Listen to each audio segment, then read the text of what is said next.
কেউ ওদের বিচার করতে পারছে না।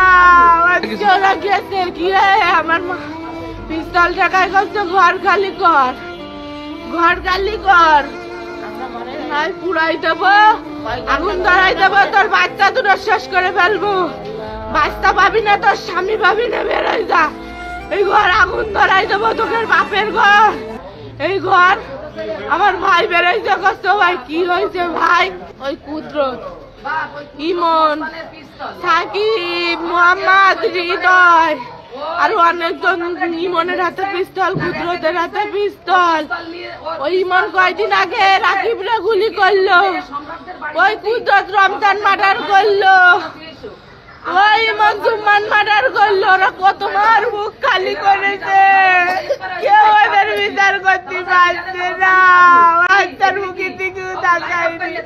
আমার স্বামী বলছে কি, ও ভাই কি হয়েছে, কথা কি হয়েছে, সব পাকা ঘর, কথা একটা ঘর মানে এই বলে আস্তে আস্তে আমার স্বামী রে গেটের বাইরে দেখতে নিয়ে গেছে, ধর শুয়া, এই ধর শুয়া, এই করে আমার স্বামী রে এরম নিচেই নিয়ে সবাই করতে গেল।